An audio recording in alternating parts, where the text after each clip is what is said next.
Pardonner à une personne qui nous a offensés, c'est difficile, très difficile parfois, mais il faut le faire pour se sentir bien, pour se sentir léger.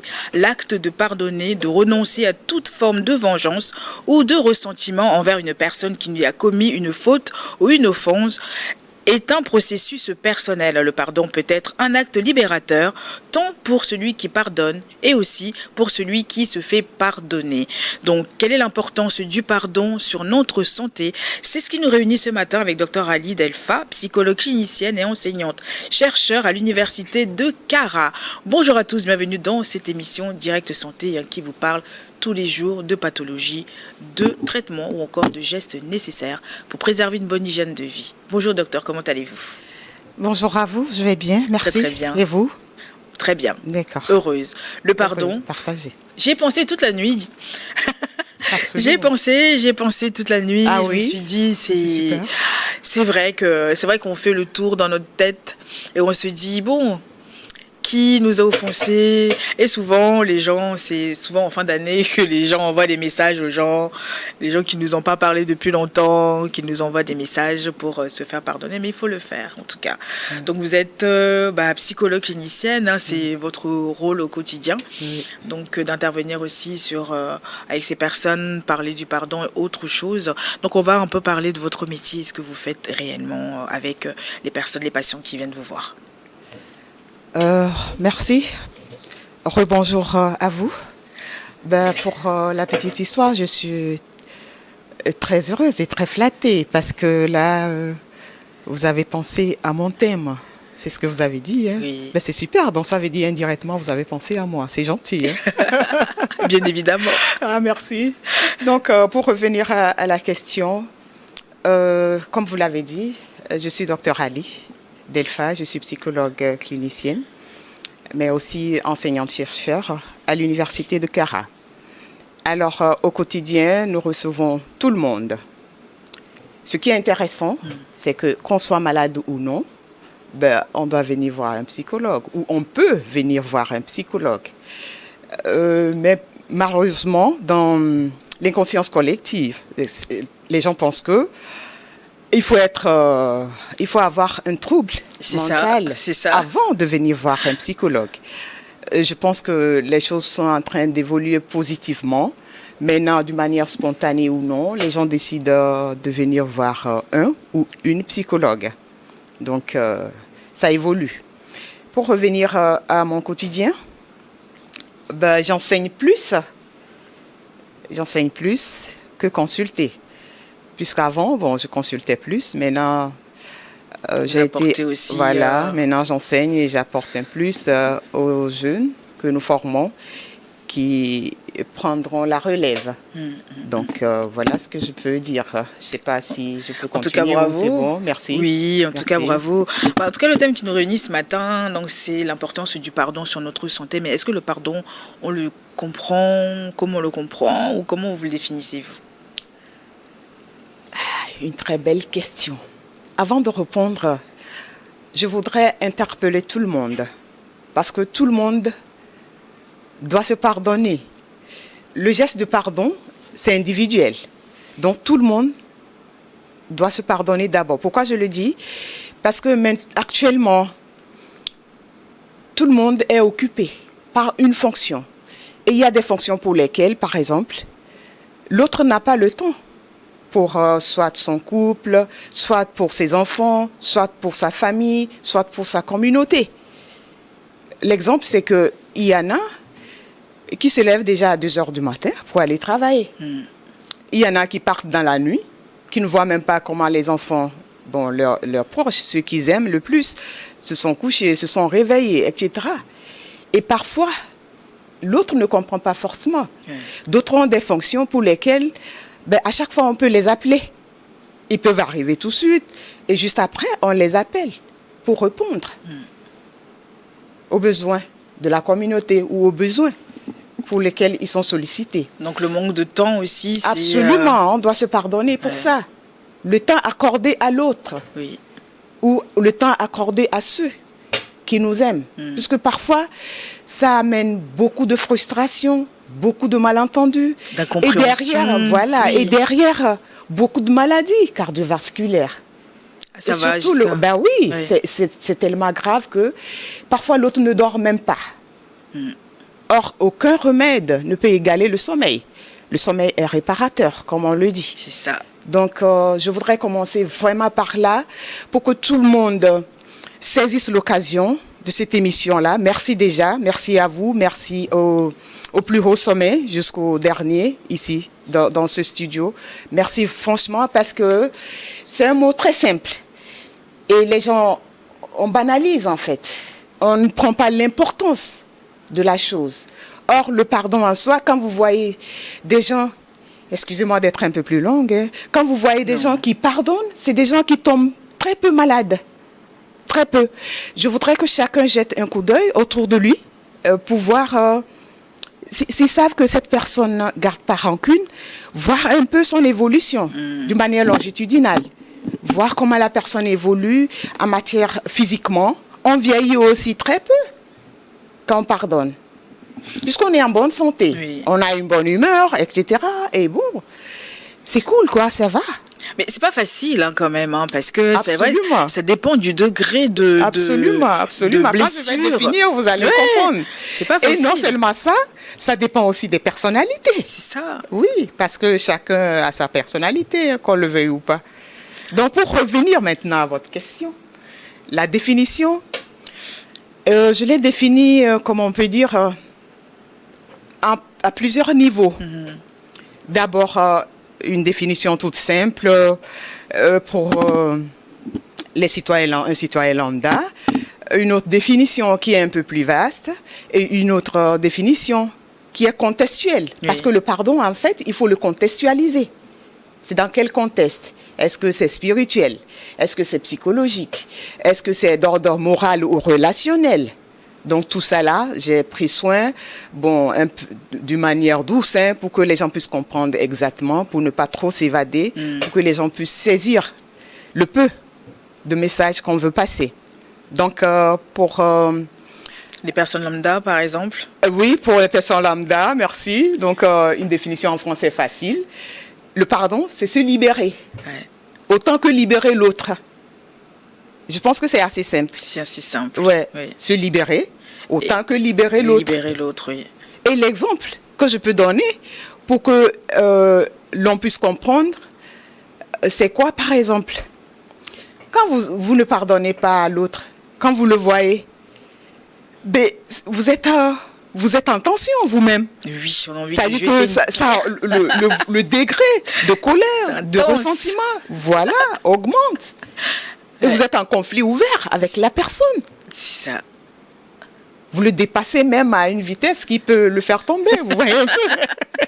Donc, en fait, c'est pour que chacun puisse mesurer la lourdeur, l'importance du pardon. Ouais. Ça, c'est pour un citoyen lambda. Donc, se libérer soi-même autant que libérer l'autre. Voilà, en français facile. Et avec cet exemple-là, je pense que tout le monde doit s'y mettre. Tout le monde. Tout le monde. Absolument. Ouais. Parce que quand je dis tout le monde, c'est pas forcément pour dire que tout le monde est en conflit, non. Mais on doit se pardonner soi-même parfois par rapport à ses choix. Les choix qu'on a faits. Parce qu'il y a des choix qu'on a faits, mais derrière, on regrette. Mais on ne peut plus faire marche arrière. C'est ça. On est obligé d'avancer.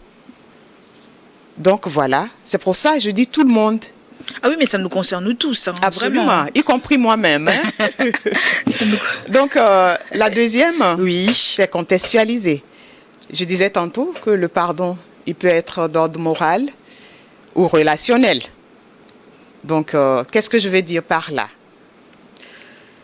Supposons dans nos échanges, on est des amis. Dans nos échanges, ben, je vous ai offensé. C'est-à-dire que j'ai dit un mot qui vous a fait tiquer ou qui vous a choqué. Mais puisque c'était une causerie, c'est pas qu'on était en querelle. Ça peut amener l'autre à prendre des distances, à ne plus engager certaines discussions avec vous. Bref, une inhibition de votre relation. Oui. C'est-à-dire une relation au ralenti. Maintenant, d'ordre relationnel, vous pouvez être en couple ou en famille, parce qu'il y a certaines personnes qui se sont détachées de la famille. par rapport à certains... Et parfois, c'est juste des banalités. Hein. Justement, ouais. C'est là que se trouve l'importance. Parce que ça peut arriver à n'importe quel moment et n'importe où. Ça ne prévient même pas. Ça ne prévient pas. Absolument. Même dans votre rire, quelqu'un peut se fâcher. Franchement. Mais franchement, quoi. Mais dans votre rire... Il y a de tout, vraiment. Dans votre rire, quelqu'un peut penser que c'est de moi qui le rit. Oui. C'est moi qui l'offense. Vous voyez? Ça, donc, c'est un peu ça. C'est l'exemple. C'est l'exemple. Voilà. Maintenant, sur le plan religieux ou spirituel, vous allez voir des gens qui ne se parlent pas. Et là-bas, la définition du pardon, c'est un devoir lié à la miséricorde et à la compassion. Parce que vous allez voir des gens qui pratiquent la même religion, qui ne se parlent pas. Ils vont à l'église, ils ne se parlent pas. Ils vont à la mosquée, ils ne se parlent pas. Moi, je suis musulmane. Les oulémas, ceux qui s'y connaissent en l'islam, parce qu'il y en a qui ont étudié que ça. Et ils enseignent la chose. Donc, du coup, eux, ils vous disent en islam, si vous restez 3 jours sans adresser la parole à l'autre qui vous a offensé, ben, votre religion, il est nul. Il est nul, oui. Il est annulé. Je pense que c'est un rappel sur ce plateau. Tout le monde le sait. Donc, bon, ceux qui sont musulmans, quand je dis tout le monde, ceux qui sont musulmans et la pratiquent réellement, ils savent qu'en islam, c'est interdit de garder rancune pendant 3 jours. Pendant 3 jours. Ouais. Donc, voilà, sur le plan religieux. Maintenant, sur le plan psychologique. Ah. Ça, c'est autre chose encore. Bah ouais. Parce que ça interpelle la santé mentale. Et pardonner en psychologie, c'est être en paix avec soi-même, tout simplement. C'est avoir des émotions positives. C'est de réduire, je dirais même à 110%, le stress, l'anxiété, le ressentiment. En fait, j'ai l'impression que tout ça, hein, quand on parle du début de la définition, au final, ça va là sur la santé mentale. Absolument, absolument, puisque ça agit sur la santé mentale. Oui. Quand vous ne pardonnez pas, ben vous-même, vous êtes un peu lourd. Je vais revenir un peu sur la définition relationnelle. Vous voyez, dans nos vernaculaires, ici c'est Lomé, donc la langue la plus parlée, c'est Mina. On dit Seke. Oui. Moi, dans ma langue, moi je suis Tchamba, donc on dit Chato. Chato, ça veut dire libère-le. Oui. Je le disais tantôt dans ma première définition, libère-le. Et Soke, ça veut dire, ben, libère-le. Libère-le, c'est ça. Je ne sais pas si j'ai bien dit. Hein, oui, pour c'est ceux ça, qui sont c'est-à-dire pardonne-lui. Quoi. Voilà, libère-le. Et tu le libères, directement, tu te libères aussi. C'est ça. Parce que quand vous ne le libérez pas, les choses vont s'accumuler. Et en s'accumulant, ça se détériore au jour le jour. Et puis dans une famille même, c'est compliqué. Hein. Entre familles, c'est compliqué. Des fois en réunion de famille, bon, les gens se regardent, puis ils ne se parlent pas pendant des années. Il y a des gens qui ne se parlent pas pendant des années et des années. C'est horrible. Absolument. C'est horrible. Et ce n'est pas que dans les familles. Oui. Je vous assure, même dans les services. Ouais. Supposons un service à la ligne, linéaire. Genre... Je dois faire une partie, l'autre doit faire l'autre partie. Quand vous ne vous adressez pas la parole, mais dites-moi comment ce travail peut évoluer. Ah bah non. Je vais prendre, on est dans la santé, je vais prendre les soins. Supposons, c'est une supposition, c'est un exemple. Supposons qu'il y a des soignants qui ne se parlent pas. Je vous interpelle tous, dites-moi comment on peut soigner la personne. Puisque pour soigner une personne, il faut transmettre le dossier du patient. Et en transmettant le dossier du patient, ce n'est pas muet. Ah non. Il faut expliquer. Mais quand vous ne parlez pas, vous ne vous parlez pas, vous ne vous adressez pas la parole, soit vous n'allez pas transmettre le malade, soit vous le transmettez, mais par personne interposée. Vous allez lui dire, prends ce dossier, vas-y voir tel. Et puis les informations ne sont pas non plus les bonnes. Justement, les informations seront biaisées parce que du moment où la personne quitte votre bureau, jusqu'à arriver là où il doit transmettre le dossier. Il y a eu beaucoup d'interférences qui sont arrivées. Donc elle les oublie. Ben oui. Oui. Ben oui. Donc, ça fait que vraiment, pas que dans les familles, même dans les services, les gens ne se parlent pas. Vous allez voir des gens même qui sont dans un même bureau, ils ne se parlent même pas. Parce que simple bonjour même, c'est difficile pour certains. Oui. Ils arrivent au bureau, ben vous êtes déjà là. Le simple bonjour, pour eux, la terre doit trembler. C'est tellement agréable, ça aussi. Ah, voilà, c'est agréable, ça libère, ça détend. Mais les gens n'en ont rien à faire. Ah non. Ah, ben non, voilà. non. Mais comment on fait pour vraiment mettre le pardon dans notre quotidien? Parce que c'est pas du jour au lendemain comme ça. Hein. Est-ce que je sais pas, il faut travailler sur soi. Comment ça se passe? Une question très importante. Pour répondre à cette question, je dirais qu'il faut que chacun se regarde. Pour se regarder, il faut prendre du recul. C'est un peu comme si je veux me mirer. Ben, supposons j'ai le miroir là. Ben, peut-être il est plus proche. Là, je fais comme ça. Quand je prends un peu de distance. Donc, il faut prendre un recul déjà. Et se voir même à l'intérieur. Se demander soi-même là, qu'est-ce qu'on a à se pardonner? D'abord. Est-ce que je suis mieux que l'autre? Voilà. Parce que parfois, vous allez voir que ceux qui ne pardonnent pas et qui critiquent le plus, ben c'est eux qui font plus que l'autre, plus que ceux qui sont en train de critiquer. Justement, parce qu'ils n'ont pas pris de recul, ils n'ont pas pris le temps de voir en eux qu'est-ce qu'ils doivent pardonner. Ouais. C'est pas évident. Hein. Voilà. C'est vraiment pas évident. Voilà, donc la première des choses, c'est d'abord se regarder soi-même. Oui, se connaître en fait. Ouais. Quand on dit se connaître, c'est qui on est. C'est quoi, puisqu'on est en santé mentale, c'est quoi notre tempérament, c'est quoi notre caractère. C'est comment nous réagissons aux émotions, agréables ou non agréables. Parce qu'il y a des gens, que ça soit agréable ou pas, ils sont tranquilles. Hein. Vous n'allez pas voir un sourire. Or, le sourire, il est gratuit. Hein. C'est gratuit, c'est contagieux. Voilà, c'est gratuit. Et ça rajeunit sur certaines études. On vieillit moins, quoi. On a moins de rides, etc., etc. Mais les gens, ils n'en ont rien à faire. Donc, prenez du recul. Il faut vous connaître vous-même, car comme je venais de le dire tantôt. Et après, ce qui est important, c'est de voir quelle a été l'offense. Parce que tout dépend du degré hein, de l'offense. Mais je me dis aussi, quel que soit le degré, ça vaut le coup de pardonner. Je vais donner un exemple qui est très triste. Et c'est par inadvertance. C'est pas que c'était prévu. Voilà, un soignant, un malade arrive, il est déjà diabétique. Mais selon leur protocole, il y a des sérums dits interdits qui ne doivent pas passer. Mais malheureusement, dans la précipitation, voilà, on n'a pas vu le dossier du malade, voir quels sont ses antécédents. Et on a pris le sérum qu'il ne faut pas et on le met directement, soit on l'envoie en coma, soit la personne décède. Donc voilà un cas qui est triste, mais que la personne n'a pas souhaité. En fait, il a voulu rendre service. Et dans le rendre service, là, l'erreur s'est produite. Oui. Ils ont perdu leurs parents, leurs enfants, leurs proches, leurs époux, leurs bien-aimés. Oui. Vous voyez un peu? Et ce pardon, il mérite beaucoup de temps. J'ai pris cet exemple parce que ça renvoie au deuil. Et dans le deuil, il y en a qui prennent plusieurs années. Plusieurs années, il n'y a pas un délai déterminé. C'est très compliqué aussi. Absolument.